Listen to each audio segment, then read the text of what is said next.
Je vais demander à Frédéric Spignierny donc de venir pour la prochaine intervention. Donc, Frédéric Spignierny est directeur des ressources humaines à Necker, l'hôpital Necker. Il est aussi rédacteur en chef de la revue, co-rédacteur en chef de la revue Gestion hospitalière, dans lequel il publie des articles que vous pouvez lire. Je ne sais pas s'ils sont en accès libre ou pas, peut-être pas. Voilà. Et il est aussi intervenant, enseignant à l'espace éthique, donc vous aurez l'occasion de le voir si vous êtes inscrit dans nos formations lors du cycle éthique et management pour la séance de novembre. Et puis... ok, mais rapidement alors. Auteur de 2 ouvrages, donc publiés aux éditions Sens et ton cas, L'homme sans politique et Éloge de la dépense. Voilà, donc, et donc tu vas nous parler du lean management. Merci. Bonjour à tous. Alors, je vais me servir un verre d'eau, comme ça me servira de prothèse. Est-ce que, juste un petit test, est-ce que tout le monde m'entend derrière? Sébastien, c'est bon? Parfait, merci beaucoup. Hop, voilà, merci beaucoup. Alors, je vais me permettre de faire un peu le poisson pilote suite à l'intervention de Jacques Toubon. Il y a un propos qui est très intéressant qui vient d'être tenu sur le principe de réalité. Je vais me permettre d'introduire mon propos comme suit. Le principe de réalité que vient d'évoquer Jacques Toubon, pour moi, est très très important, puisqu'il s'applique également à ce que je vais aborder ce matin, c'est-à-dire est-ce que finalement les techniques de gestion que nous, directeurs d'hôpital, cadres, soignants, est-ce que nous avons le choix ? Est-ce que l'efficience qu'on nous demande fait partie de ce principe de réalité et il n'y a pas d'alternative? Qu'est-ce que ce réel finalement qui nous intime un ordre économique et qui nous oblige à pratiquer de telle ou telle manière des arts de soigner qui vont uniquement dans le sens de l'efficacité? Donc je reprends ce propos de Jacques Toubon qui pour moi est très fort. À partir de quel moment l'efficacité met entre parenthèses le droit et l'éthique? Alors je ne pensais pas avoir d'actualité grand public sur le lean management et pourtant je vais m'appuyer sur le reportage qui a été diffusé sur une grande chaîne de la télévision publique il y a environ 1 mois. Ce reportage nous expliquait que dans les hôpitaux publics, les techniques de gestion et notamment la technique du lean management déferlaient sur les établissements de santé uniquement dans le but de réduire le déficit des hôpitaux publics. Donc on voyait d'une manière plutôt caricaturale que les techniques de gestion qui étaient employées par les directeurs, les cadres et l'ensemble des soignants amenaient à une réduction des marges de manœuvre dans le sens de l'économie, voire à une destruction des conditions de travail. Donc cette manière un peu caricaturale a quand même un avantage pour nous, c'est qu'elle montre que les techniques de gestion que les soignants emploient au quotidien ont un impact, premièrement, sur leur marge de manœuvre, deuxièmement, sur les conditions de travail de l'ensemble des agents, et pose cette question fondamentale qu'on va aborder ce matin. Je vais essayer de me laisser une demi-heure. Est-ce qu'on peut considérer le lean management comme une technique au sens intellectuel du terme? C'est ma thèse. On peut considérer les techniques de gestion comme un objet de pensée au-delà de ce que tout le monde peut rencontrer à l'hôpital, la machine, le robot chirurgical, le tableau Excel. Mais est-ce que ce qu'on nous apprend en formation, est-ce que les modèles économiques qui nous sont présentés peuvent être pensés en termes philosophiques? Ça, c'est le premier point. Ce que j'aimerais montrer, c'est que le lean management, qui est une technique un peu radicale qui vise à l'efficacité dans les établissements de soins, cette technique-là, elle est ambivalente. Et je vais essayer de définir ce que c'est qu'une ambivalence. Et comme les reportages grand public sont plutôt caricaturaux, je vais essayer de finir par une note d'optimisme, ce qui sera pas facile avant de répondre à vos questions. Voilà pour le plan. Donc, je vais commencer par définir ce qu'on appelle technique. Alors, cette définition, je m'appuie beaucoup sur les écrits de Jacques Ellul, notamment dans son essai sur le système technicien. Donc, définition de la technique. La technique, c'est la préoccupation de tout homme pour toute chose dans l'optique de trouver le moyen le plus efficace. C'est assez simple comme définition. À chaque fois que vous avez un problème, dès que vous rencontrez une difficulté, votre disposition au travail, c'est de trouver une méthode efficace. Ce qui pour moi est important dans la définition de Jacques Ellul, qui reprend d'ailleurs celle d'Ivan Illich, qui est aussi un penseur du XXe siècle, qui a écrit beaucoup de choses sur la technique et la convivialité, c'est qu'on doit dépasser cette idée que la technique, à l'hôpital par exemple, c'est autre chose que la simple machine. Il faut sortir du modèle fordiste ou du film Les temps modernes, où la technique s'assimile à une machine qui tourne et qui est dangereuse physiquement. Non, en fait, il faut considérer que la technique, c'est aussi nos méthodes de gestion, c'est aussi le tableau Excel, c'est aussi une certaine manière de s'adresser à l'autre qui modèle nos comportements au quotidien à l'hôpital. Pour moi, cette définition est très très importante, ce qui entraîne plusieurs conséquences. Alors, pour reprendre les points de définition. La technique est donc une forme de médiation. Classiquement, la technique se met entre vous et l'objet de votre action. À l'hôpital, typiquement, vous avez les pouces-seringues, les tensiomètres, les scanners, etc. etc. Ça, c'est ce qu'on peut penser la technique classiquement avec l'ensemble des outils. Mais vous avez aussi le tableau Excel, les critères, la certification, l'accréditation, l'ensemble des tableaux de bord qui sont distribués, etc., etc. Évidemment, ces outils créent une distance entre vous et l'objet du soin. C'est l'une des caractéristiques de la technique. Ça reste un médiateur. Ce médiateur n'est pas forcément neutre. Il y a tout un débat sur la neutralité de la technique. La technique ne porte pas de jugement, on ne doit pas porter de jugement sur la technique. La technique se développe d'elle-même et dès qu'on la trouve efficace, on ne revient jamais en arrière. Il y a un effet de cliquet avec la technique. Pourtant, la technique n'est pas neutre, ce que montre Jacques Ellul, tout comme Jean Baudrillard dans le système des objets, c'est que la technique modifie petit à petit vos comportements. Et comme je l'ai dit, elle modifie vos comportements dans le sens unique de l'efficacité. Alors, évidemment, Jacques Ellul parlait d'efficacité. Maintenant, un mot qui est un peu plus à la mode, c'est l'efficience. Le glissement est subtil, il n'est pas très brutal, mais juste pour rappel, comme ça la définition sera posée, on parlera d'ailleurs plus soit d'efficacité soit d'efficience, mais maintenant c'est à peu près l'efficience qui tient la corde. L'efficacité, c'est simplement atteindre un résultat, sans véritable considération des moyens ou des ressources. L'efficience, c'est une technique globale qui considère que l'ensemble des ressources doit être optimisé pour atteindre le résultat. C'est très important puisque ça signifie clairement que toutes les ressources doivent être optimisées. Les ressources matérielles comme les ressources humaines. Donc gardons en tête que c'est l'efficience qui maintenant est notre croix. Donc les techniques modèlent notre quotidien.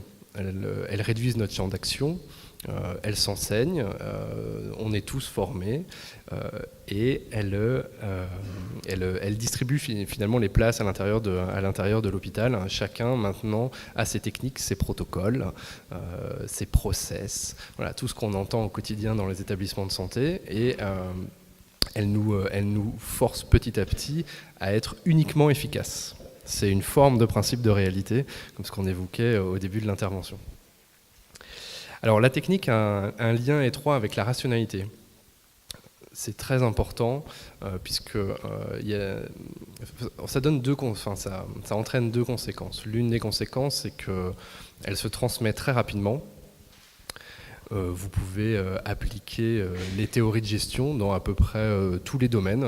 Se servir un café, vous pouvez optimiser les ressources, rencontrer quelqu'un sur un site de rencontre, aller chercher du pain. Les émissions de télé-réalité grand public utilisent des techniques de gestion. Il faut aller vite, il faut optimiser ses ressources. Le temps est contraint, il faut éliminer les autres concurrents, etc. etc. Et j'ai même une anecdote, grand public ou pas, qui est l'un des discours du pape aux évêques de Corée en 2014, qui reprochait aux hommes de foi de trop s'intéresser aux techniques de gestion, qui avaient pour seule conséquence d'avoir des succès mondains dans la vie terrestre et ne plus s'intéresser aux lettres de l'Évangile. Donc, si vous voulez, la technique en tant que telle, elle permet un passage très facile de principes d'organisation, de procédés efficaces dans à peu près tout ce que vous vivez au quotidien. Ça ne reste pas au travail. C'est pour moi quelque chose de très important. Donc la question que l'on peut se poser, c'est finalement la valeur est-ce qu'il y a une valeur à la technique ? Donc on a parlé du principe de réalité au début de l'intervention. Non, la seule valeur que la technique nous impose, ce n'est pas une valeur morale, c'est la valeur de l'efficacité. Ce qui pour nous, soignants, résume un grand problème. Est-ce que pour résoudre l'ensemble des difficultés de l'hôpital, est-ce que nous n'avons que des solutions techniques ? C'est, je pense, l'une des questions actuelles qui fait sens pour moi, et j'espère le partager avec vous aujourd'hui. Est-ce qu'on peut finalement encore découpler l'efficacité et le soin ? C'est la question soignante du moment. Il y a encore une fois, il y a une universalité de la technique, puisqu'elle se propage à l'ensemble des secteurs. On a parlé de la médiatisation. Il y a l'une des caractéristiques de la technique que nous allons essayer de développer également, c'est son rapport à la liberté. Traditionnellement, lorsque vous lisez des textes qui analysent ce qu'est la technique et ce qu'elle déploie comme rapport au monde, souvent on est confronté à travers des textes classiques, le mythe de Prométhée dans le Protagoras de Platon, à un rapport à la technique qui est libérateur. La technique permet d'avoir un rapport au monde plus raisonné, il permet de l'organiser, il permet aux individus de se libérer du temps, d'avoir une vie plus facile, et c'est toujours le cas actuellement. Alors, il existe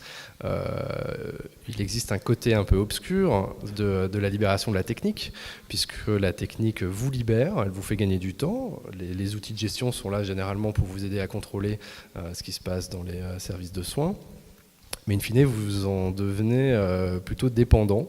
Donc il y a un lien qui est assez intime entre technique, émancipation et aliénation. Et c'est ce lien qu'on essaiera de creuser à la fin de cette présentation pour vous montrer que les techniques de gestion, et notamment le Lean, qui est encore une fois une technique plutôt radicale, elle-même, si on cherche bien, elle peut être source d'émancipation et pas simplement d'aliénation pour les soignants. Donc l'une des dernières qualifications de la technique, c'est donc... en fait, il y en a deux que j'aimerais développer juste rapidement. Il y a son caractère autonome.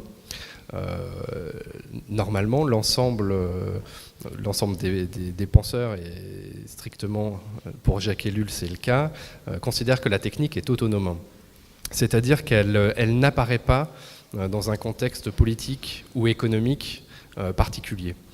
La technique, ça reste une rationalisation scientifique, un développement des sciences. Et pour Jacques Ellul, plus la science se développe, plus elle se développe. Et typiquement, pour résumer, tout ce qui est techniquement faisable sera fait. Par exemple, on peut penser aux techniques autour de la procréation. C'est-à-dire que c'est la morale, ce sont les valeurs éthiques qui vont s'adapter au développement de la technique.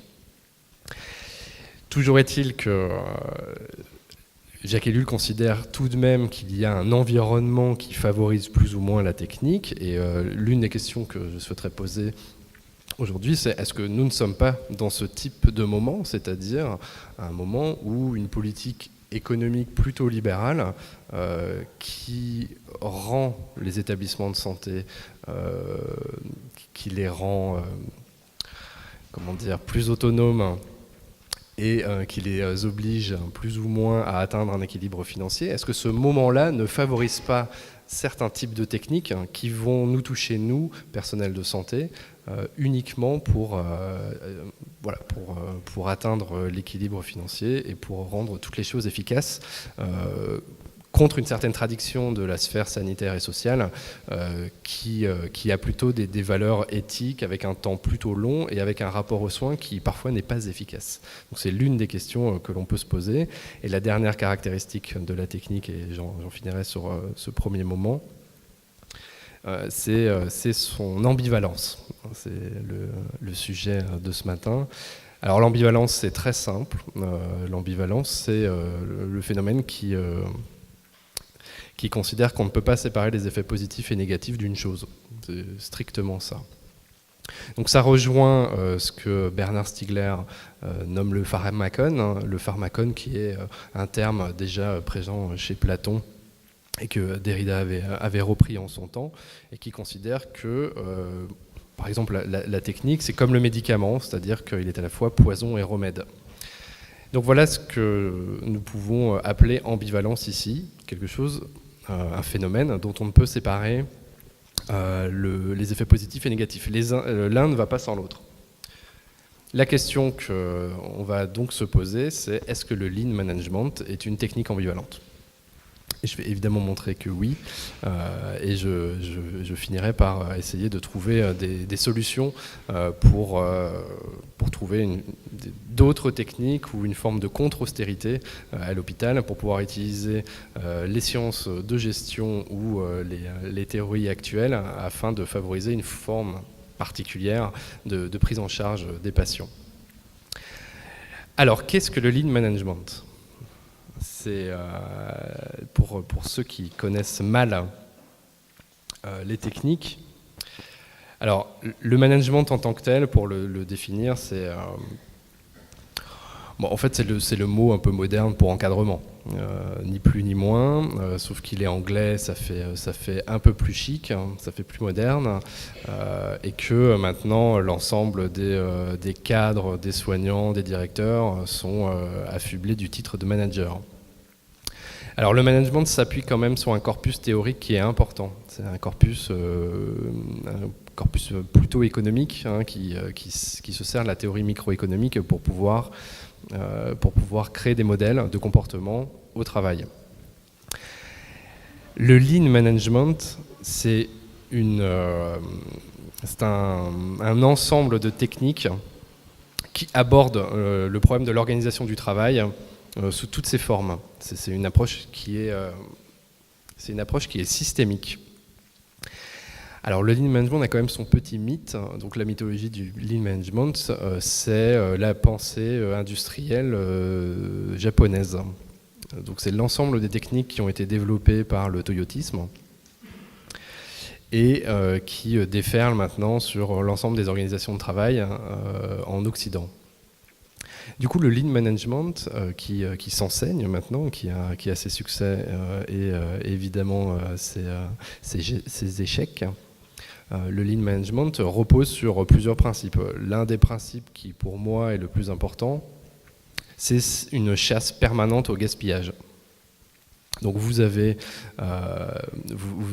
des techniques du quotidien qui, en gros, le lean management se propage un peu par atelier. Hein. Vous êtes dans un service, vous êtes dans votre direction et vous faites un petit atelier lean management qui se définit par vous mettez tous les acteurs autour de la table et vous essayez de voir pourquoi on gâche les ressources et comment on peut y remédier. Sur le papier, ce ne sont pas des méthodes extrêmement révolutionnaires. Hein. Ça consiste simplement à redonner la parole à ceux qui sont plus proches de la production pour essayer de réduire les principaux dysfonctionnements d'une production. Alors, évidemment, chez Toyota, ça fonctionne plus ou moins bien, puisque le travail est fait à la chaîne. C'est ni plus ni moins qu'une redite des théories fordistes. Sauf qu'elle se déploie avec une culture particulière, tournée autour de la motivation du personnel et une fixation autour de l'efficacité, de la réduction des délais, de l'amélioration de la gestion des stocks. Vous savez, c'est tout ce qu'on a déjà entendu sur zéro délai, zéro stock. En fait, ça reste une technique de management et de production à flux tendu. Donc ça s'applique parfaitement aux industries et comme vous le savez certainement, des plateformes logistiques comme Amazon ou n'importe quelle grande surface finalement se sert des outils de lean management pour accroître leur productivité et réduire l'ensemble des pertes. Alors c'est un petit côté dépersonnalisant, puisque l'ensemble des travailleurs pratiquent à peu près les mêmes techniques de gestion et deviennent plus ou moins interchangeables. Est-ce que ça s'applique à l'hôpital ? C'est la question qui est posée, puisque depuis une dizaine d'années, les techniques de lean management sont enseignées dans les grandes écoles de la fonction publique, et sont également enseignés dans certaines formations pour les cadres et ruissellent jusqu'au service de soins. Maintenant, pour être honnête, l'hôpital n'est pas forcément le lieu le plus adapté pour ce type de technique, puisque le lean management considère, ou va considérer, ou en tout cas ceux qui sont formés au lean management vont considérer que le soin s'assimile à une chaîne de production. La chaîne de production, vous en avez une illustration plutôt intéressante à travers la certification qualité, à travers le parcours patient. Vous pouvez prendre un patient, suivre son parcours sur l'ensemble d'une chaîne de soins et voir tous les intervenants qui interagissent, limiter leurs ressources, limiter leur production pour atteindre un point d'équilibre entre la prise en charge du patient et l'utilisation des ressources à l'intérieur de l'hôpital. Donc ça vient, c'est plutôt présent dans beaucoup de centres hospitaliers universitaires et vous pouvez y être confronté plus ou moins directement. Généralement, c'est motivé par l'efficience.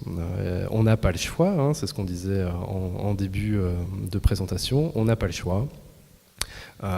C'est comme ça, il faut retrouver l'équilibre financier avec cette rhétorique bien connue de l'équilibre financier permet de retrouver une certaine autonomie et une certaine autonomie permettra de retrouver des marges de manœuvre, etc. etc. Donc ces techniques vont devenir quasiment obligatoires pour l'ensemble des soignants.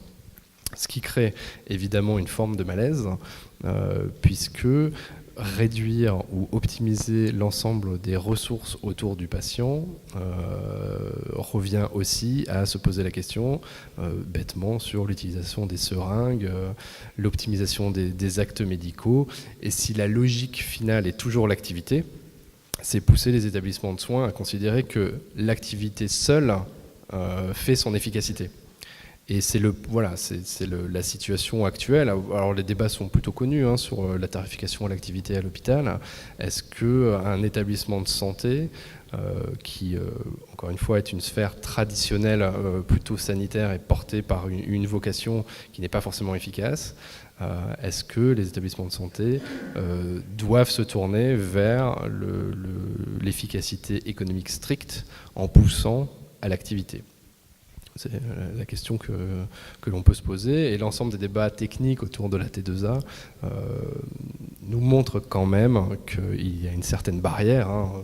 Pour parler précisément, il y a toujours des services à l'hôpital qui sont financés par dotation, par mission d'intérêt général, qui souligne qu'on ne peut pas industrialiser l'ensemble des secteurs de l'hôpital public. Et toutefois, le lean management trouve à s'épanouir, notamment dans les blocs opératoires, notamment dans toutes les fonctions logistiques, et on peut, ou médico-techniques, les laboratoires, la pharmacie, tout ce qui permet en fait à l'hôpital de tourner. On a de plus en plus de professionnels qui s'intéressent à ce type de technique. Alors, on ne peut pas rester uniquement sur ce constat-là. Je vais prendre encore 5 minutes pour apporter une conclusion et vous laisser la parole. Donc on a vu ce qu'était une technique, pourquoi l'ensemble des techniques sont qualifiées d'ambivalentes. On a vu ce que c'était que le lean management. Grossièrement, le lean, c'est difficilement traduisible, mais quand vous allez chercher un peu les traductions, vous avez tout ce qui est management sans gras, l'automatisation à visage humain, enfin, que des termes peu sympathiques. Donc on garde lean management qui, sous couvert, encore une fois, de mythologie japonaise, nous montre une certaine forme d'austérité dans les pratiques soignantes du quotidien. Mais on ne peut pas être aussi caricatural sur les techniques de gestion qui sont enseignées actuellement. Et c'est sur ce point que j'aimerais insister en conclusion. Le lean n'apparaît pas par hasard. Alors, du coup, c'est plutôt une intuition personnelle. Vous avez une société qui prône l'austérité. Elle prône l'austérité économique, quasiment simplement. Cette forme de discours diffusé dans la société modèle les comportements. Petit à petit, tout le monde fait attention à l'utilisation de ses ressources. Il y a une forme d'écosystème qui se crée, une écologie du quotidien. Et le lean apparaît à ce moment-là comme une technique qui va répondre en fait à cet appel de la société, parce que le lean correspond à une forme d'austérité. Il faut réduire les ressources, il faut considérer qu'on a tant d'effectifs pour tant de lits à l'hôpital, c'est les dernières techniques de gestion à la mode. On adapte les ressources à la capacité d'hospitalisation, voire à l'activité, avec toutes les questions que ça pose en termes de souplesse à l'hôpital public. Est-ce que tous les jours on peut avoir tant de personnes pour tant de patients, et qu'est-ce qu'on fait des gens malades, etc., etc. Mais le lean management nous dit aussi autre chose. Il y a l'un des volets du lean management qui peut nous servir de technique émancipatrice. C'est ce que je voudrais mettre en avant un peu en conclusion. Il y a l'un des volets du lean qui pour moi est important, c'est le retour aux sources. En gros, il y a l'un des mots japonais qui est le gemba, et le gemba c'est traduit par ce qui là où les choses se passent, en gros. Et ce qui est important pour moi, c'est d'utiliser ces techniques de gestion pour pouvoir justement retourner là où ça se passe. Et là où ça se passe, c'est au cœur des services soignants. Et du coup, l'une des méthodes pour utiliser ces techniques qui sont généralement plus ou moins propulsées qui viennent plus ou moins d'en haut, qui sont plus ou moins imposées, c'est de retourner dans le service de soins et de concrètement s'intéresser aux conditions de travail de ceux qui font. Et à partir du moment où on prend ça au sérieux, où on se demande qui fait vraiment à l'hôpital, et ben mine de rien, ce sont les catégories les plus vulnérables et celles qui sont le plus proches du patient.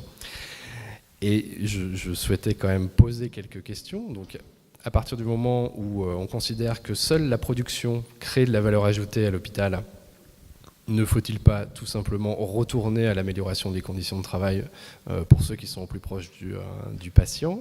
Ça, c'est le premier point. Le deuxième point, c'est si on s'intéresse uniquement à ceux qui produisent, plus on monte dans la hiérarchie hospitalière, plus c'est difficile de trouver les critères qui montrent que quelqu'un produit.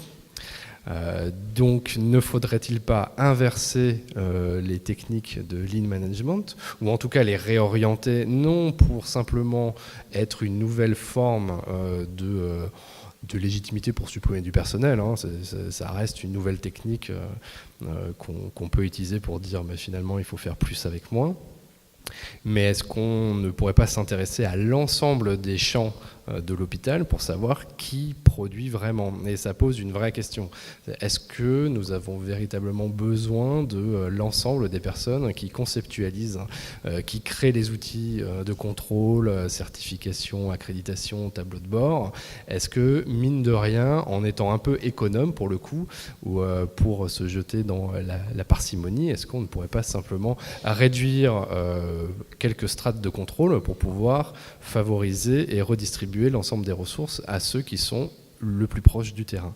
Et c'est pour ça que mon propos était aujourd'hui de montrer que le lean management est une technique qui a sa justification aujourd'hui. Elle répond à une forme de besoin économique, en tout cas une forme de besoin quasiment culturel dans la société. Elle touche de front et elle s'attaque à l'hôpital public qui généralement a quand même assez de valeur et de courage pour montrer que ce type d'imposition économique a ses limites à l'hôpital.